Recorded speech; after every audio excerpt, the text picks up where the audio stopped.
Welcome back to the shop again. This is part 3 of turnings for Christmas. This one I'm going to do some solid ring turnings. Nothing real fancy, kind of simple. I got a base here of hormigo, good hard wood. Got a base of bloodwood, also very hard wood. Got a base of bubinga, another hard wood. And I'm going to make 3 turnings. I'm going to shine them up. Now, I'm not a big fan of shiny, but this one time I'm going to make 3 and try and shine them up and see what I can do. Now, bubinga one, I think I'm going to make just 1 ring of bubinga, then put a very thin ring of Macassar ebony on top. Not a thick ring, a very thin ring on top of the bubinga ring. That'll be it. Bloodwood, I want to put 1 ring on about 1.5 inches high. Now I want to put spacers in it, about a 1/4 inch spacers in it, and that's it. Of course, I want really contrasting spacers. Now, before I made a turning with bloodwood, and I put some diamonds in it, and I used some dark wood like Macassar ebony. And one of the studios had it. After about a year, you couldn't tell the difference if bloodwood turned dark. So I'm going to put spacers of the light material, and I want a really hard wood, so that means about the only option is going to be yellow heart. Now hormigo, I'm going to do the same thing, about 1.5 inches tall ring, 1 ring. And I want some spacers of contrasting material, but in this case I can use Macassar ebony. So I'll put in some really dark spacers in a hormigo. Alright, so let's get started. The first thing I'm going to do is to take all 3 of these, dish them out, make them round, leave about 1 inch on the edge that is going to be turned flat and sanded flat with a sanding board, ready to take on the ring. Got all 3 bases turned, just out a little in the center. I even sanded them all the way to 800 in the center. Of course, I'll have to resand the slope here where it meets the first ring, because I'm going to have to cut it there, but the rest of it's been sanded, turned round. I'm ready to make the rings. Now, the rings for 2 of them, they're going to have the spacers in them. It's these 2. The rings are going to be 5 3/4 inch. 5 3/4 inch rings, 16 rings, or 16 segments per ring. The segments are going to be supposed to be 1.1437. I'm going to put a 1/4 inch spacer, so I got to subtract 0.250 from it. And that means I'm going to cut segments of 0.8937.9 for both of them, and then I'm going to cut 1/4 inch spacers, of course, to go in them. I'm going to cut that ring so it's going to be 1.25 inches high. The spacers, of course, too, will be 1.25 inches high. Got yellow heart for spacers. I've got to cut 1.25 inches off that.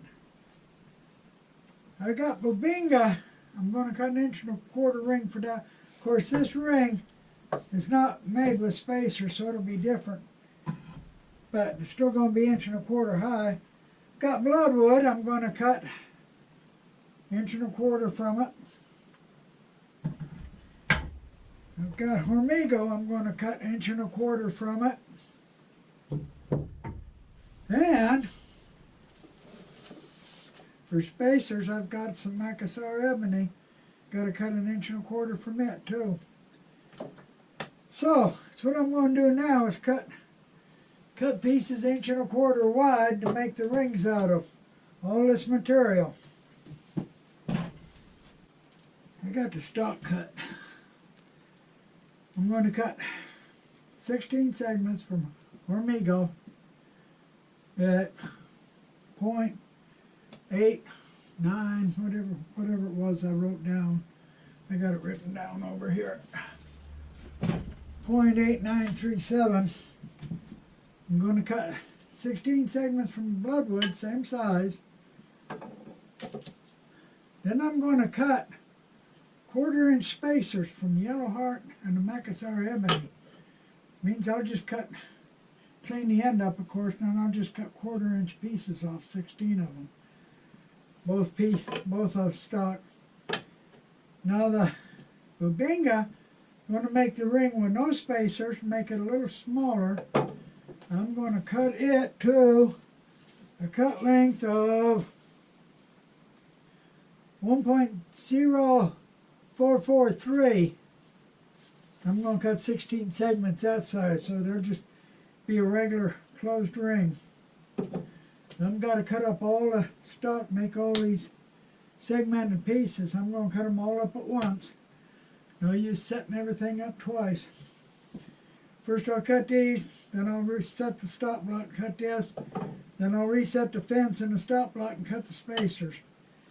So I'm going to cut up a bunch of wood.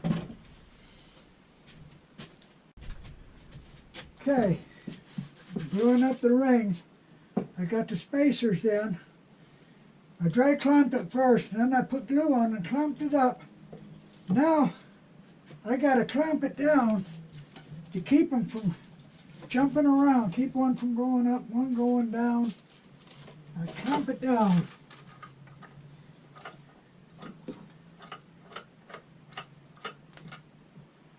That keeps them all level. Of course, if you want to see how to make a basic segmented ring, I got a video just on that on my channel. Clamp these down real tight now. Get this down, clamp down real tight.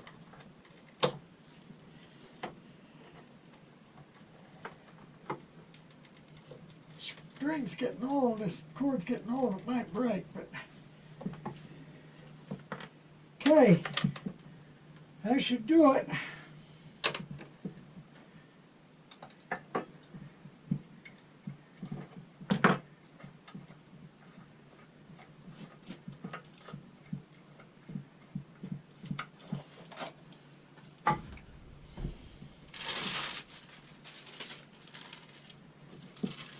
There we go. I'll let it dry for 15 minutes and I can flatten one side.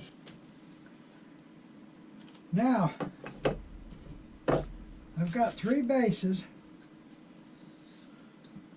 all dished, turned flat around the edge. I even sanded them smooth inside, all the way up to 800. I'll make it easy later. All 3 of them, same way. And now I've got 3 rings, and they've all been sanded flat on one side. Only one side, but they've all been sanded flat one side. I did it on a lathe in the cold jaws, turned them and sanded them. So now I've got to start with one and glue one on. I think I'll start with the Hormigo. Mount it on a chuck, put the ring, cold jaws, put the ring in the tailstock, and glue it on. And after 15 minutes I can start turning it. So I'm just going to glue it on right now. That's all I'm going to do. Put it in the tailstock and glue it on like I always do. I've got the rings glued on now. They're dry. Ready to put on a lathe and turn them down. Both of these. Bubinga one, I've actually got it on a lathe and been turning on it. And I'm going to do a quick sanding video on the Bubinga one. Bubinga's a good, hard wood. So I'm going to do a sanding video just using that turning and show just how easy sanding really is if you follow the rules. So I'm going to do that, and then I'm going to turn these. Of course, I'm going to make a separate video out of that. And I'm going to make a video on putting finish on these. What kind of finish I'm going to put on them. Okay, the first thing I'm going to do is take the 80 grit. I'm going to make sure you see me rough this up. No, it's been sanded with 80 grit. After that, I'm going to turn on the vacuum dust collector so I won't be able to talk much. But I'm going to go through all the grits, 100, 120, 150, 180, 220, 240, 280, 320, 400. Then I'm going to stop and we're going to wet it down. And I'm just going to make a couple of quick passes with each one. But I'm going to scratch it good first with this 80. So I'm going to do right now.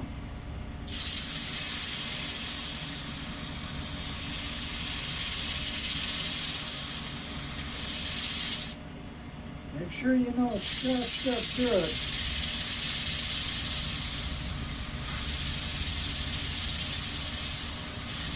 Just like if it had tool marks or tear out in it. You see, I've been sanding and it's on the sandpaper. Now I'm going to turn on the vacuum and I'm going to go quickly through the rest of them all the way to 400.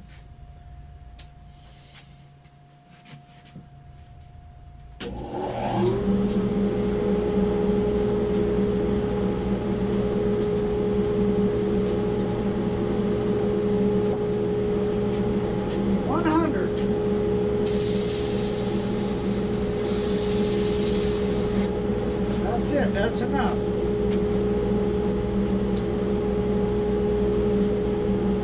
120.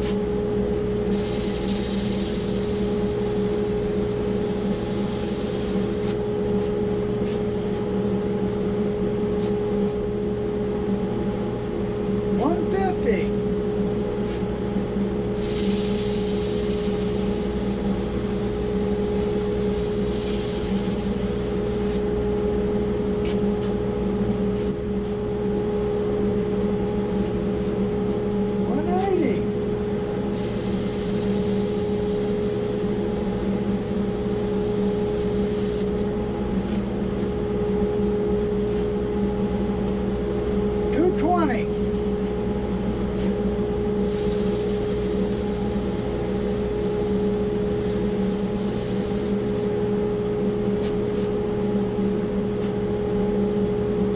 240.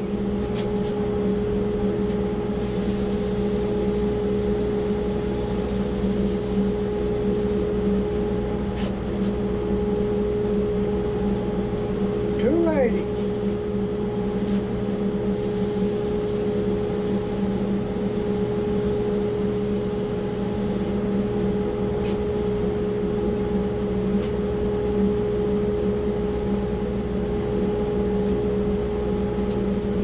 320.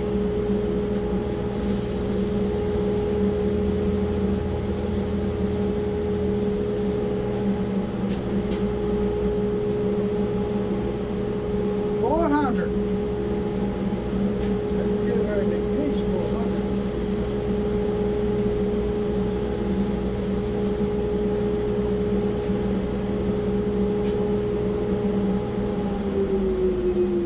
'm going to stop now and wet her down. It's pretty smooth right now. It's real smooth right now. And you see, I didn't wear out any sandpaper. Quick passes. It's all it takes, and this is hardwood. All the scratches are gone by doing it one small step at a time. Now I'm going to wet it down and we'll let it dry. Then we'll start with 400 again. I dampened it down with a wet paper towel just a bit. Let it dry.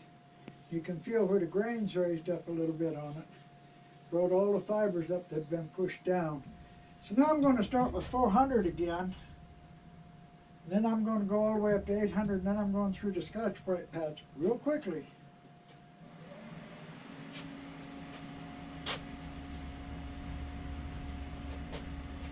This is 400.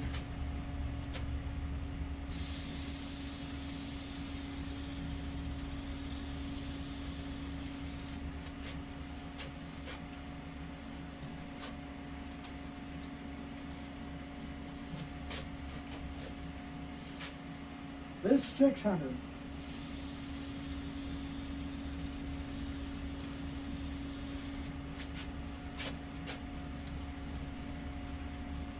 This is 800.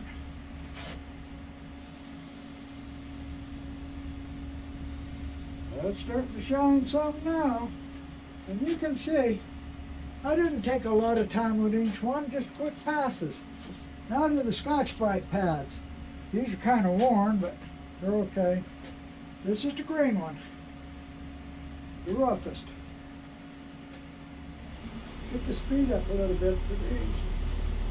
Put the green on it and rub it.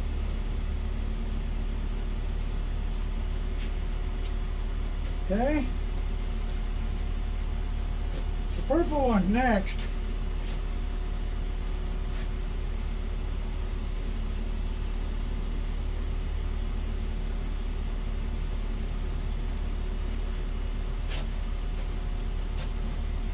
The gray one.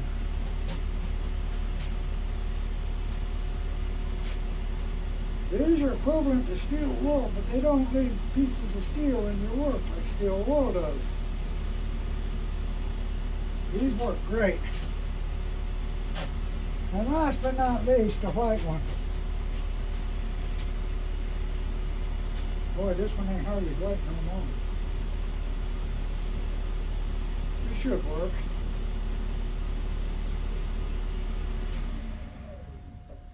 Now look at the shine on that. And that didn't take very long at all. From 80 grit all the way up. And like I said, this is hardwood, like a rock.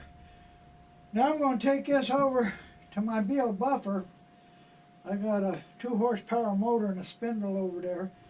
And I'm going to buff this particular one out with a Beal buffer and leave it finished like that. Okay, my buffing system, I've got a 2 horsepower motor on a mandrel. And the first thing, there's 3 stages to the Beal buffing system. There's the brown, there's the white, use a different buffer, and there's the wax. Now, if I was going to put a different finish on this lacquer or shellac or anything, I would not put the wax on it, I would just buff it out. But in this case, I'm going to finish this one with the wax. The first thing I'm going to do is put the brown buffer on it.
That's got a real good shine on it right now, but we're going to put the white buffer on and buff it some more.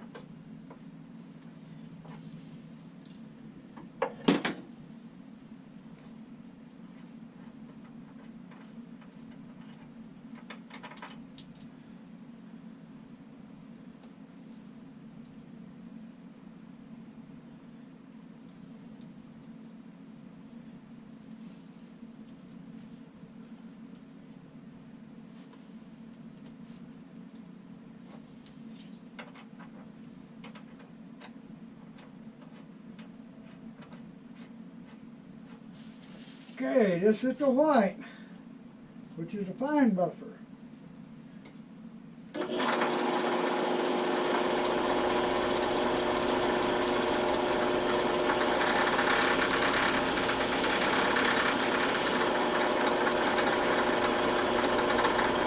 Hey.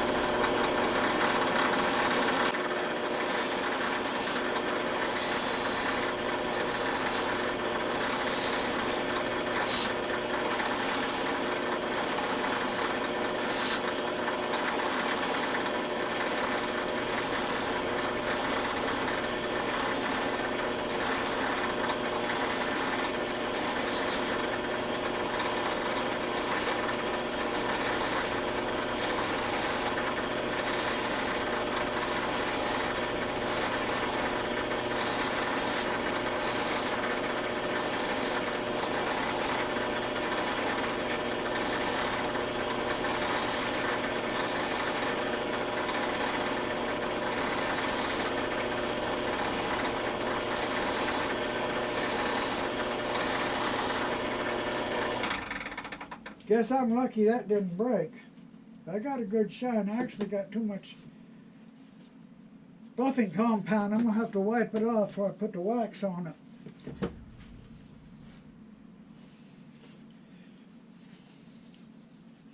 Get it wiped off good.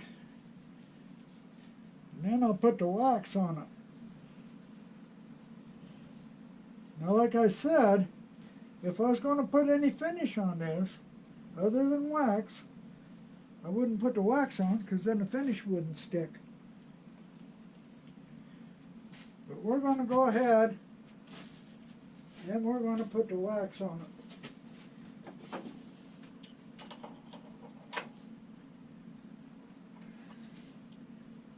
it. And try not to have it jerk out of my hands this time. It might break. That wouldn't be good. I wouldn't like that at all. Pull this off. And put the wax on.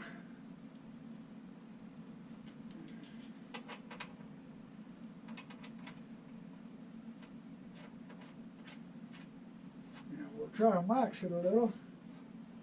See if we can.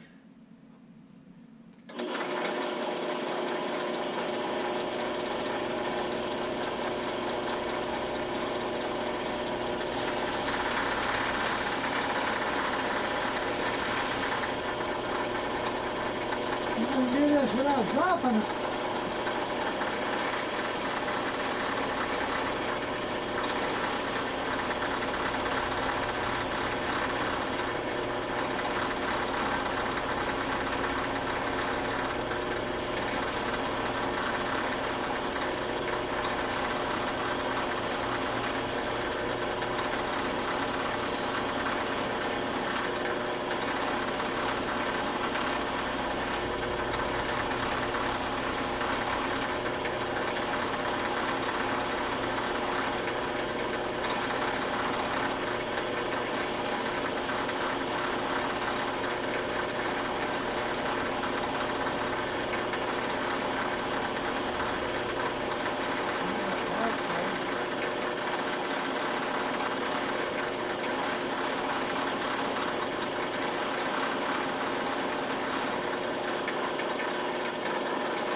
Well, that's not a bad shine there. And that didn't take very long at all, from 80 grit up to this, a waxed piece. Now, all the finish I'm going to put on this one is just this Bill buffing wax. So, I'm going to take the next two turnings, turn them, and then sand them the same way, probably buff them, then we'll try putting a finish on them. This one I decided not to spray it. What I did, I put on 3 coats real light shellac, 3 coats of it on there, I buffed it out with the Scotch-Brite pads after each coat. And then I took the white Scotch-Brite pad I got and waxed it with the white Scotch-Brite pad. I put Canubra wax on it and just waxed it with this white pad. So this is just shellac and wax on this one. And that's pretty shiny. I don't know which one's the shiniest, really. Now, the last one I'm going to try the rattle can. So I'm going to move the camera and show, trying to spray it with a rattle can. I don't know how that's going to work. Probably make a mess. If it does, I'll sand it off and do something else. But we'll see. First thing I got to do is tape up my chuck so I don't get spray all over it, and cover the bed up, and then move the camera. Okay, I've got it mounted. I've got the chuck taped up. I've got the bed covered. I'm going to try spraying it. Spraying is not my thing, but I'll give it a go. See what happens. I'm going to rotate it slow. Slow enough so it won't drip. Fast enough so it won't drip. Slow enough so it won't finish everywhere.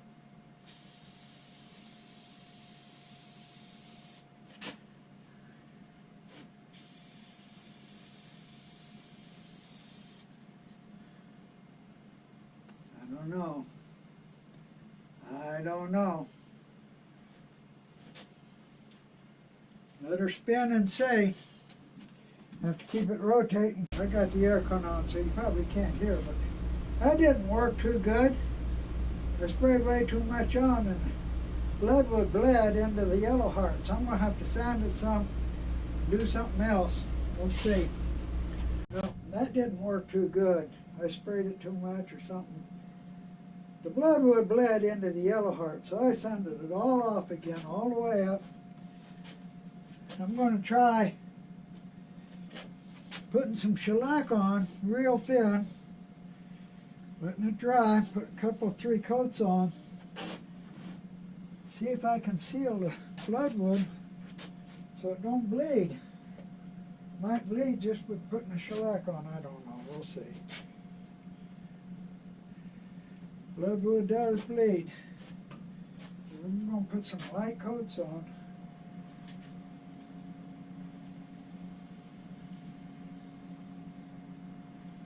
Look at that. Bloodwood on it already.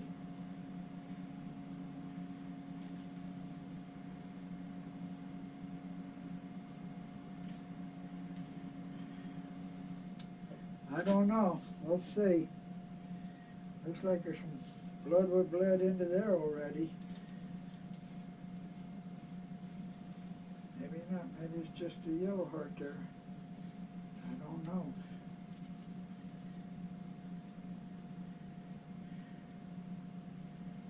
Yeah, there's traces of it. Not bad, but there's traces of it. Let it dry, and then we'll put on another thin layer and see. So, this third set of bowls, bloodwood and yellow heart, I turned it, I sanded it real good, went through all the grits, all the Scotch-Brites. I tried spraying it with lacquer, and the bloodwood bled into the yellow heart, so I sanded it down again. I put a couple of real light coats of shellac on it, and then I sprayed it with lacquer, so it come out pretty good. All of them need the bottom turned now. I got to go ahead and turn the bottoms on them. But it's getting so hot in the shop today, I can't stand it. It's the hottest day of the year, I think. Here it is, fall. This one, of course, I just put shellac on it and waxed it, that's all. And it come out pretty good too. This is the Hormigo and the Macassar Ebony. So it came out pretty good. I like it. This one here is a little heavy. This bloodwood is heavy. I thinned it down some, but still. it's too, I turn a little bit and resharpen my tool, and turn a little bit and resharpen my tool. Bloodwood does that. So, it's going to be heavy, but of course I can turn a little bit off the bottom yet. And Bubinga, I did the sanding video on the Bubinga. Again, all the bottoms have got to be turned, so I'm going to go ahead, tape them all off. I'm going to do it tomorrow. It's just too hot today to stay in here. I'm going to hold them all from the inside, I guess, yeah. I don't know about this one. I might have to hold it from the outside. Don't know. Might not be able to hold it at all. And turn the bottom. I'll bring the tailstock up when I turn the bottom, so it won't be no big deal. And of course I got the mortise, so all I got to do is just turn out the step and leave a piece around the edge to sit on. This one I want to thin it down some, so yeah, I'll take quite a bit of material off it yet. But it'll take some material off, sharpen my tool, take a little more off, sharpen my tool. That stuff's a killer on my tool. So anyway, we're going to tape them, turn them over, put them on the cold jaw, turn the bottom. Well, I got 3 of them, bottom turned and signed, all 3 of them. So, this is part 3 of the Christmas turning. 3 simple turnings, all closed segments. Just one wood, closed segments. Another one with a very, very simple pattern, just 2 woods. And this one here, of course, is Hormigo and Macassar ebony. Another one, basically the same but with different woods, which is bloodwood and yellow heart. Now also during this, making these turnings, I did a video on sanding. Show just how easy, quick and easy sanding actually is if you go about it right. And I sanded this one in the video, which is a good hard wood, really hard, Bubinga. And I did it in absolutely no time at all the way from 80 grit, all the way on up through the scratch pads. And then I finished this one on the Beal buffer. That's all I did. And I got a pretty good shine on it. I had to do a video on making shiny turnings. I took a challenge from some of my viewers. Took a challenge too on using lacquer. All 3 of them were sanded all the way up through the Scotch-Brite pads. This one, after I got it well sanded, I just put thin shellac on it, about 4 coats. I mixed up some fresh shellac, real thin, probably not even half a pound cut, but I put 4 coats on, buffed it out between each coat. Then after the last coat I buffed it again, then I put wax and buffed it with wax. Not on the Beal system, just on the lathe. Still got a piece of tape where I taped this off to turn the bottom. There we go. The last one, of course, after I sanded it, took it all the way up through the Scotch-Brite pads, I sprayed it with lacquer. I probably sprayed it too heavy, but anyway, as soon as I sprayed it, bloodwood dyed the lacquer. So I stripped it all off, took it back up again, goes through all the Scotch-Brite pads, and I put about 3 layers of real thin shellac on it. Buffed it between each layer. Then I sprayed it and it come out okay. So, I don't know if you can see how shiny these are or not. But this one here is the lacquer. This one here is just shellac. Not shellac and boiled linseed oil, just shellac. And of course this one here is the Beal buffer. That's it. So, there's 3 ways to get shiny. And They all seem to work pretty good. Depends on which one you want to use. I used all hardwoods. If you want to get softwood shiny, you're going to have to use some fillers. Otherwise, you ain't going to get them shiny like that. So, that's the end of part 3 on the turnings for Christmas. So, part 4, I think I'm going to take purple heart base and a yellow heart base, and I'm going to make an open segment turning with a simple turning, one with a purple heart diamond, one with a yellow heart diamond. Of course, the yellow heart base, I'll put purple heart diamond, purple heart base, I'll put a yellow heart diamond. That way I can cut all the segments at one time. Don't have to mess around. So, please stay tuned for part 4, and I appreciate everybody that watches my video, and I really appreciate those that subscribe. And please come back and see my next one. Thank you.